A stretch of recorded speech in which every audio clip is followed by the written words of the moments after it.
بسم اللہ الرحمن الرحیم۔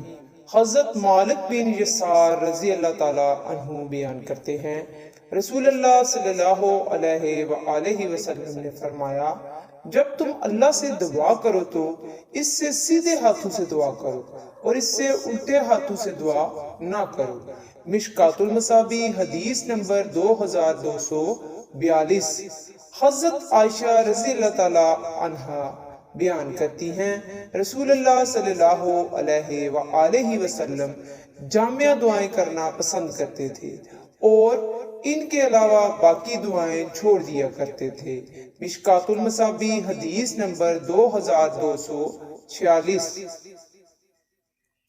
حضرت ابو ہریرہ رضی اللہ تعالیٰ عنہ بیان کرتے ہیں، رسول اللہ صلی اللہ علیہ وآلہ وسلم نے فرمایا، 3 آدمیوں کی دعا ضرور قبول ہوتی ہے، روزہ دار جب وہ افطار کے وقت دعا کرتا ہے، عادل بادشاہ اور دعائے مظلوم۔ اللہ اس دعا کو بادلوں کے اوپر اٹھا لیتا ہے، اس کے لیے آسمان کے دروازے کھول دیے جاتے ہیں اور رب فرماتا ہے، میری عزت کی قسم میں ضرور تمہاری مدد کروں گا، ہوا کچھ دیر سے ہو۔ مشکات المصابیح حدیث نمبر 2249۔ حضرت ابو ہریرہ رضی اللہ تعالیٰ عنہ بیان کرتے ہیں، رسول اللہ صلی اللہ علیہ وآلہ وسلم نے فرمایا، 3 دعائیں ایسی ہیں جن کی قبولیت میں کوئی شک نہیں، والد کی دعا، مسافر کی دعا اور مظلوم کی دعا۔ مشکات المصابیح حدیث نمبر 2250۔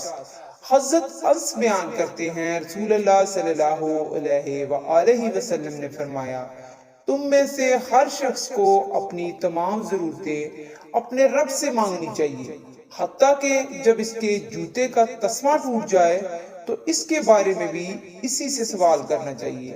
مشکات المصابیح حدیث نمبر 2251۔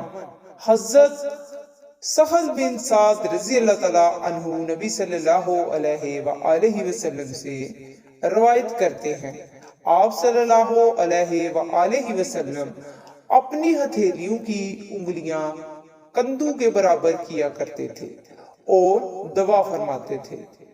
مشکات المصابیح حدیث نمبر 2254۔ رسول اللہ صلی اللہ علیہ وآلہ وسلم نے ارشاد فرمایا، اللہ اس کے چہرے کو روشن کرے جو حدیث سن کر آگے پہنچائے، صلی اللہ تعالی علیہ وآلہ وسلم۔